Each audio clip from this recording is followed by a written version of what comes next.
Caleb Thorne, heir to a fallen political dynasty, believed he was making an offer Leo Vance couldn't refuse. He promised that if Leo assassinated the new president's son, he would release Leo's closest friend from a lifetime of servitude. Leo's response was a simple, unwavering negative.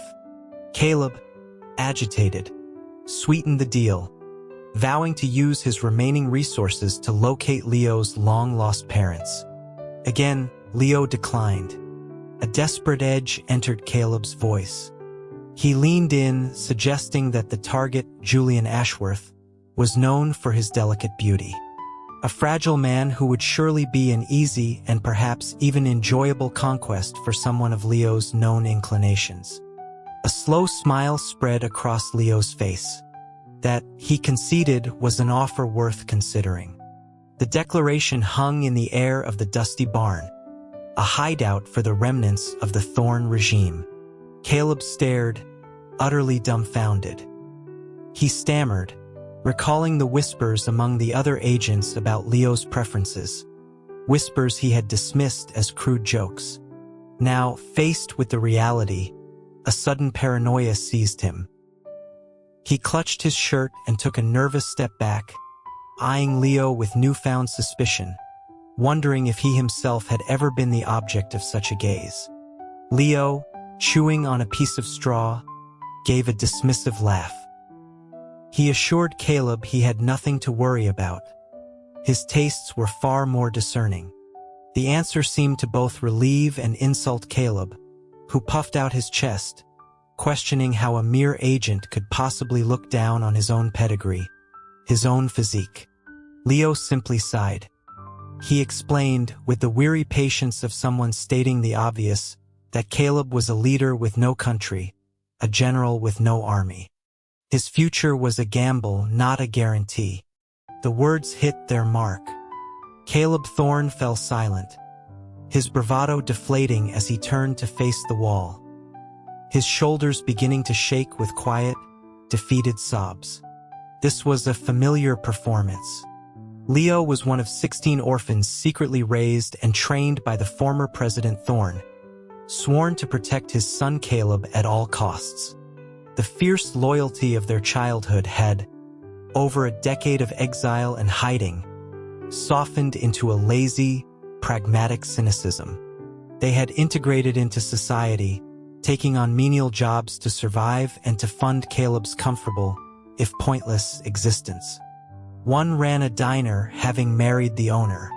Another worked security at a factory and married the foreman's daughter. The rest were scattered in equally unremarkable lives. Leo and the youngest, Noah, stayed with Caleb, their days a listless cycle of chores and card games, punctuated only by Caleb's intermittent and easily dismantled plots for a glorious return to power. Caleb's weeping subsided faster than usual. He turned, his face set with a new resolve as he wiped away his tears. He informed Leo that the assassination plan was on hold. First, they were going to the National Cemetery. He had something important to tell his late father. 12 years prior, General Ashworth had seized power, dismantling the Thorne administration. In a move that puzzled the nation, Ashworth had allowed his predecessor a place of honor in the National Cemetery. Rumor held that the two men had once been inseparable friends, their bond broken by a bitter rivalry over a woman. It was believed Ashworth's gesture was a final, sentimental nod to a lost friendship. Before dawn the next morning, Leo bypassed the cemetery's formidable security, guiding Caleb to the polished marble of the Thorne family tomb. Caleb dropped to his knees, his voice choked with emotion as he confessed to the cold stone that their cause was lost. He declared himself unworthy of the Thorne name and, after a series of frantic bows that left him dizzy, he collapsed. Leo caught him, a faint, wry smile on his lips. He decided then and there, if Caleb wanted revenge, Leo would get it for him in his own way. Julian Ashworth, the new president's son, was beloved by the public, a man of character and compassion. Killing him would be a waste. Ruining him, however, creating a scandal so deep it would sever the Ashworth lineage forever. That was a form of vengeance Leo could appreciate. He carried Caleb back to their safe house and woke Noah with a kick. He told him to watch Caleb and wait for good news. Noah mumbled, clearly not awake, asking what good news he was talking about. Leo, changing into civilian clothes, casually inquired if Noah knew of Julian Ashworth. Noah yawned, replying that everyone knew the president's son. He was 19, kind, respected, but rumored to have a weak constitution. He then asked if Leo was going to kill him. Leo's reply was a single, stark verb before he launched himself through the window, melting into the pre-dawn gloom. Behind him, Noah's sleepy confusion erupted into a furious shout about the cost of replacing the window pane Leo had just shattered for the third time that month. An agent on a mission cannot be distracted by trivial things like money, but he must not allow himself to go hungry. A few blocks away, the scent of fresh donuts from a 24-hour diner pulled Leo from the rooftops. He checked his pockets. Empty. Inside, a lone figure sat with his back to the door, a security detail standing alert outside. The man's posture was impeccable, his clothes understated but expensive. He was clearly from a world of privilege. Leo, smearing some dirt on his face, staggered to the diner's entrance and collapsed. The security team drew their weapons, surrounding him instantly. A calm, clear voice from inside stopped them. Julian instructed them to stand down, telling the owner to give the man some food, adding that he would cover the cost. The voice was smooth, resonant, and it sent an unexpected shiver through Leo. After a few bites of a donut and a sip of hot coffee, Leo feigned a slow awakening. He opened his eyes and looked at his benefactor. The sight stole his breath. He had heard tales of Julian Ashworth's looks, but they had not prepared him for the reality. The man was striking, with clean, elegant lines and an air of quiet grace that made the lurid stories from cheap tabloids seem like a different person altogether. As Julian glanced over his shoulder, Leo's gaze lingered, tracing the line of his jaw, the slender strength of his hands. A sharp rap on the back of his head broke the spell. The head of the security detail warned him to show some respect. Leo pushed himself to his feet, a smirk playing on his lips. He addressed the young man with a formal nod, thanking the president's son for his generosity. Julian's composure finally broke, his eyes widening in surprise as he asked how Leo knew who he was.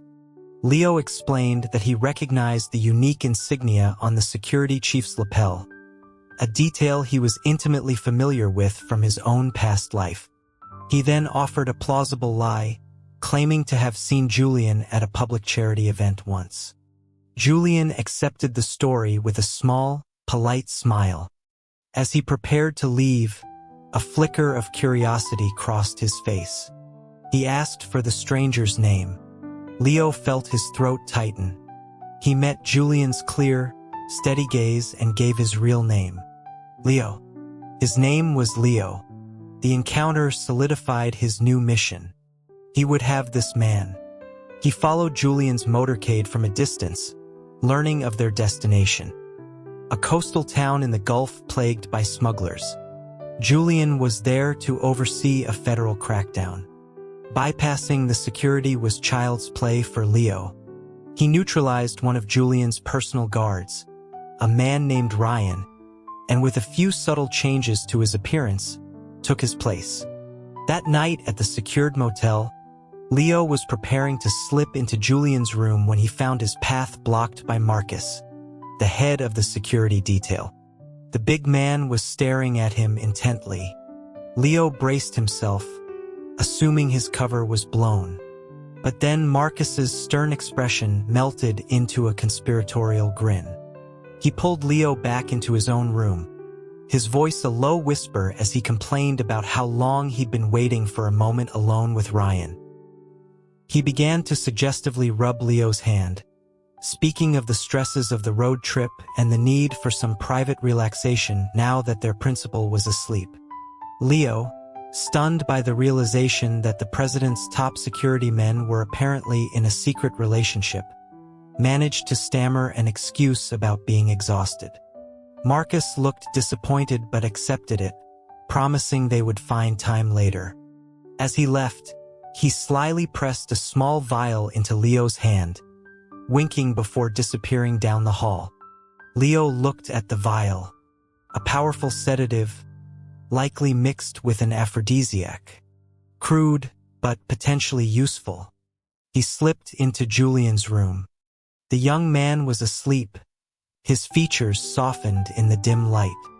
Leo stood over him, momentarily captivated. A flicker of movement from the bed, too quick to be a simple dream, warned him. Julian was awake. A small blade flew from under the pillow, aimed at Leo's throat. Leo sidestepped the attack with fluid ease, and before Julian could launch another, a precise touch to a nerve cluster in his neck rendered him immobile.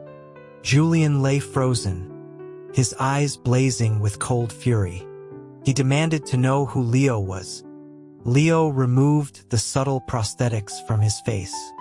Recognition, then shock, dawned in Julian's eyes. He accused Leo of repaying his kindness with an assassination attempt. Leo simply smiled, sitting on the edge of the bed. He assured Julian he had no interest in his life, only in him. Julian's face flushed with a mixture of outrage and disbelief. As he opened his mouth to shout, Leo swiftly administered the drug from Marcus's vial. Panic flared in Julian's eyes. He asked what Leo had given him. Leo leaned down and captured his lips in a deep, possessive kiss. It was, he explained, something to help him relax. The drug worked fast. Julian's struggles weakened. His breathing grew ragged. He glared at Leo, his voice a strained whisper as he swore he would make Leo pay for this violation. But the anger in his beautiful eyes only fueled Leo's desire. He began to undress the president's son, his own voice dropping to a rough murmur, quoting an old poem about dying for the sake of a beautiful flower. The mission, he reflected later, had been a resounding success. Julian Ashworth, son of the president, would now be forever tied to him, the Ashworth legacy irrevocably compromised. He had fulfilled his twisted promise to Caleb. At first, Julian had fought with every ounce of his will, his eyes a tempest of fury and shame. But between Leo's practiced skill and the powerful drug, his resistance eventually crumbled into helpless, shuddering responses. 3 days had passed since that night. Leo lay in a cheap motel room, the memory of Julian's flushed skin and furious, tear-streaked eyes still vivid in his mind. He had been forced to flee when Marcus, hearing the commotion, had raised the alarm. But the final image of Julian, lying back on the bed, eyes red-rimmed and filled with a complex, unspoken emotion, was burned into his memory. A citywide manhunt for an unidentified assailant was underway, but Leo, an expert in disappearing, was unconcerned. Julian, he thought, would need more convincing. After a week with no leads, Julian resumed his public duties, turning his attention to the smugglers. He was, Leo had to admit, dedicated to his job. When Julian's team raided the smugglers' main compound, they found the entire operation already dismantled, the criminals tied up and beaten, groaning amidst their plundered goods. Scrawled on the main door in large, elegant script were the words, "A gift. Hope you like it." Julian's face went white with rage. While his agents cheered, praising his brilliant foresight in planting an undercover operative, Julian stared at the message, his jaw tight. With a sudden, violent cry, He drew a decorative sword from a crate and cleaved the wooden door in two. Julian's next assignment took him to the Appalachian Mountains, where a catastrophic mine collapse had trapped over 1,000 workers. The incident was no accident. Traces of explosives pointed to sabotage. A local farmer was arrested and confessed, but refused to name the person who had hired him. Complicating matters, all the neighboring mine owners, whose equipment was desperately needed for the rescue, had suddenly become unreachable, as if in a coordinated refusal to help. President Ashworth dispatched Julian to uncover the conspiracy and rescue the trapped miners. Leo arrived first. On the way, he saved a young man from a roadside robbery. The boy, grateful and learning they shared a similar surname, introduced himself as Evan Carter. It seemed a minor incident, but it would prove critical. Leo had an old contact in the region, another of the 16 agents, who had married the daughter of a wealthy mine owner. From his contact's father-in-law, Leo pieced together the sordid story. The collapsed mine belonged to the Carter family, who were locked in a bitter feud with the powerful Decker family. The Decker heir had been in love with Evan Carter. When the Carters had refused the union, the Deckers were told that Evan had died suddenly. The heartbroken Decker heir had taken his own life. In retaliation, the grieving Decker patriarch had ordered the sabotage of the Carter mine. The other mine owners, terrified of being caught between the two feuding dynasties, had chosen to stay out of it. The key, the old man said, was the missing Evan Carter. A realization clicked in Leo's mind. 3 days later, when Julian arrived with federal rescue teams, the local impasse had been broken. Leo had returned Evan to his family. The confession from the repentant Carter patriarch led to the arrest of the Decker patriarch. In the makeshift courthouse, Leo was presented as the civilian who had cracked the case. Julian's eyes met his across the room, flashing with a hot mixture of fury and something else, something he quickly suppressed. He bit out the words that the hero would be rewarded. Leo simply smiled and thanked him. During the testimony, the elder Decker wept, admitting his guilt but blaming the Carters for his son's death. Evan Carter, his face a mask of grief, then stepped forward. He confessed his love for the deceased Decker boy, proclaiming that if they could not be together in life, he would join him in death. Before anyone could react, he lunged toward a stone pillar. Leo moved in a blur, catching him just as Julian lurched forward, an unconscious cry of "don't" on his lips. Evan sobbed in Leo's arms, crying that there was no place in the world for a love like theirs. Julian slammed his hand on the table. He declared, his voice ringing with unexpected passion, that love was love, regardless of gender. An old guard Carter relative muttered that it was easy for him to say. Would he, the president's son, ever love a man? Julian's gaze flickered to Leo. Why not? He shot back, the words escaping before he could stop them. A deep blush crept up his neck as he realized what he'd said. The room fell silent. Leo felt a jolt, a sudden, powerful warmth spreading through his chest. He saw it then. It wasn't just desire.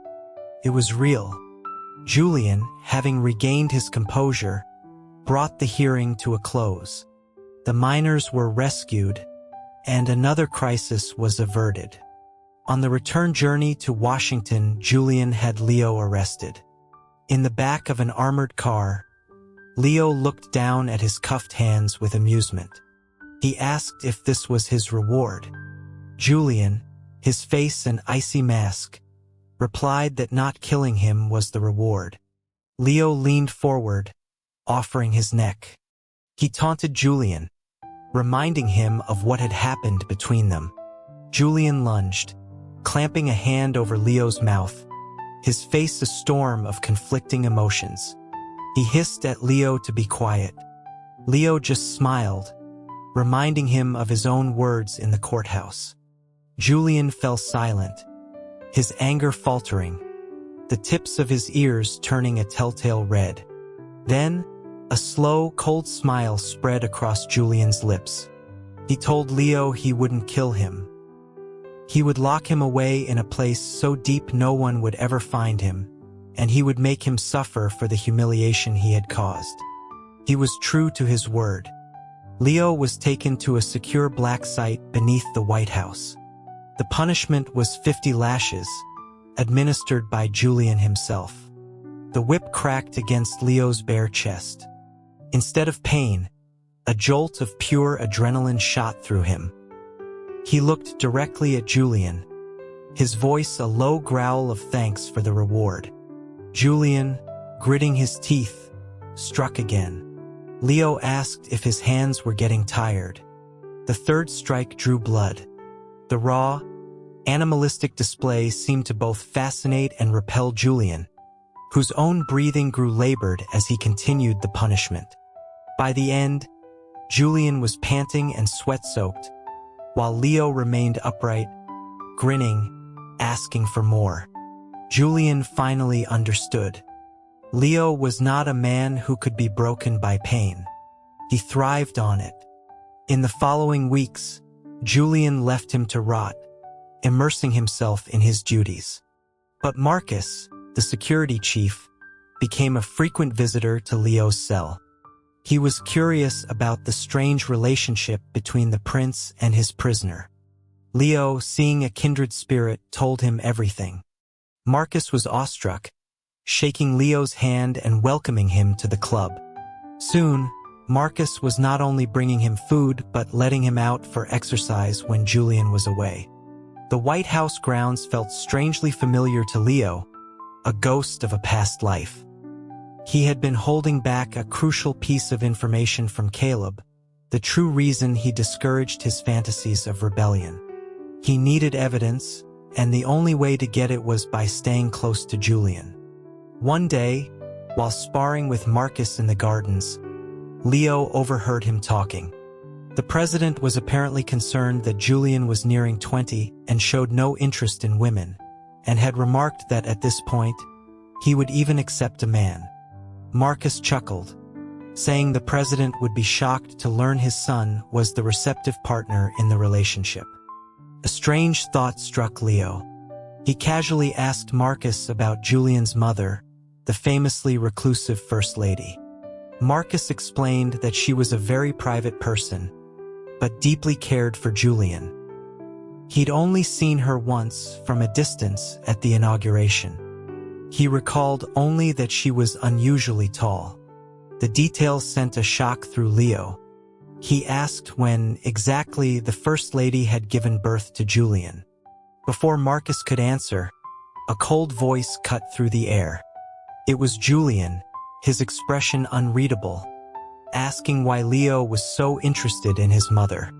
He smelled faintly of alcohol. Leo gave his standard, flirtatious excuse about wanting to know everything about the man who had captured his heart. Julian's cold facade seemed to waver.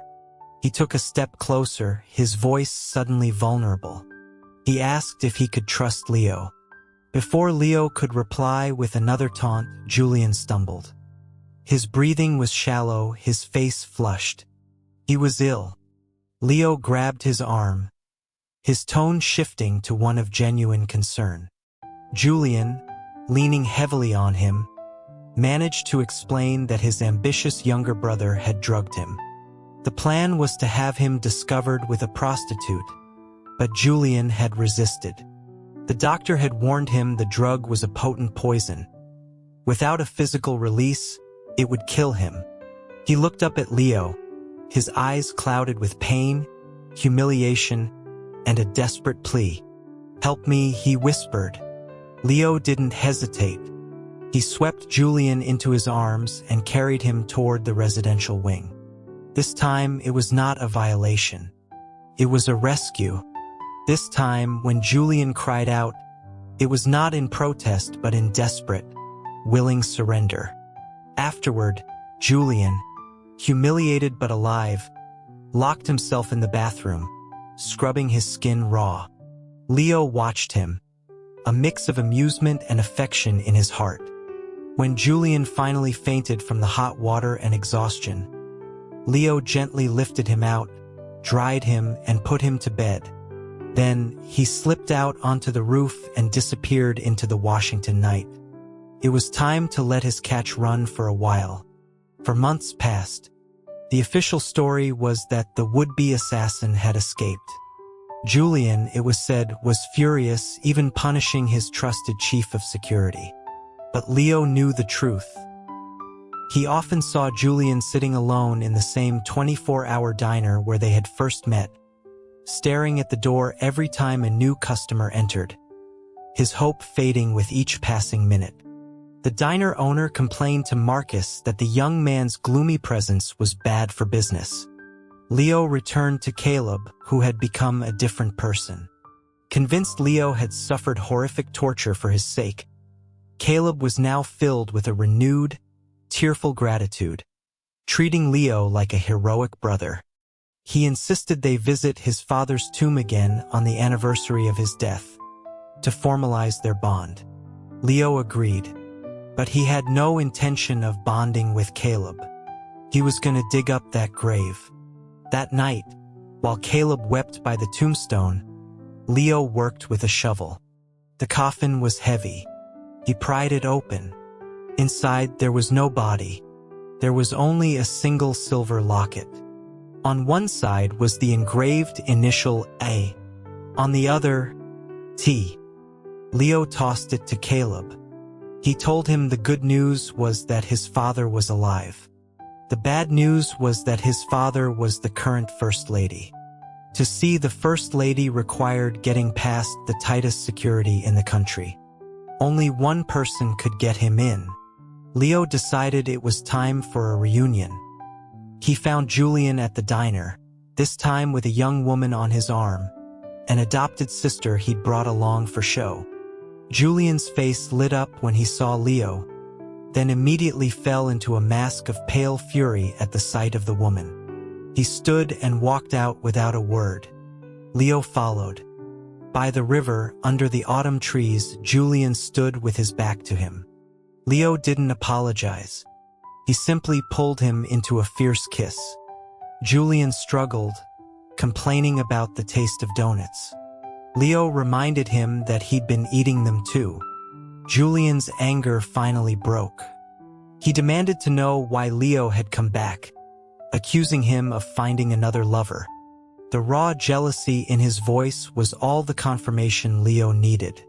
He explained the girl was just a friend. Then he told Julian the truth about who he was, an agent of the Old Thorn regime. Julian barely reacted. He said that if Leo had wanted to kill him, he would have done it on day one. His intelligence was one of the things Leo loved about him. Julian looked at him, the pieces clicking into place. He realized that all of Leo's actions, the smugglers, the mine disaster, it had all been for him. He asked, his voice soft, if Leo truly cared for him that much. Leo, choosing his words carefully, confirmed that he did. Julian's guarded expression finally melted away. The next day, Julian took him to the White House. The First Lady was tall, elegant, and bore the unmistakable face of the former President Thorne. When Julian left them alone, the former president's composure broke. He asked, his voice trembling, if his son, Caleb, was truly alive. Leo confirmed it. Thorne explained the long, tragic story of his youth, of a passionate but forbidden love with General Ashworth, a love that turned into a possessive obsession. Ashworth's coup had not been just for power, but to possess Thorne himself. He had been a prisoner in a gilded cage ever since, told that his son was dead to keep him compliant. Leo laid out a plan. He would stage a kidnapping. He would abduct the First Lady during a public appearance. The plan went off without a hitch. Thorne and Caleb were tearfully reunited at the safe house. But as Leo stepped outside, he saw Julian standing there, a silhouette against the moon. his face a cold mask of betrayal. He held a knife. He said he had heard everything. He accused Leo of using him, of faking his affection just to get to his mother. Leo didn't deny the initial deception, but swore his feelings were real. As his comrades rushed out, alerted to the scene, Leo took Julian's hand, the one holding the knife, and pressed the point to his own heart. He told Julian that if he couldn't believe his words, then he should end it. Julian's hand trembled, tears streaming down his face. He couldn't do it. With a cry of anguish, he threw the knife aside. In that moment of shared pain and vulnerability, forgiveness began. President Ashworth, lost without the object of his lifelong obsession, withered away, dying within 2 years. Julian ascended to the presidency. His treacherous younger brother met with a mysterious and permanently debilitating accident shortly after being exiled from the capital. Julian was consumed by his new duties, so Leo moved into the White House to be with him. The former President Thorne, now free, was even brought in for a special consultation, teaching Leo how to convincingly portray a woman. Leo initially refused, but Julian's threat to marry a real woman quickly changed his mind. A year after his inauguration, President Julian Ashworth married. Rumors flew about the new First Lady. She was said to be nearly a foot taller than the president, an imposing and formidable figure. The public, recalling the previous First Lady's stature, simply shrugged. It seemed the Ashworth men just had a preference for tall women. It was, the gossip columns decided, a family tradition, a quirk that was good for the country's fortune. The story, of course, had been carefully crafted and leaked by Julian's own press team, and Leo didn't mind the rumors one bit. As long as he could stand by Julian's side, he would have played any part in the world.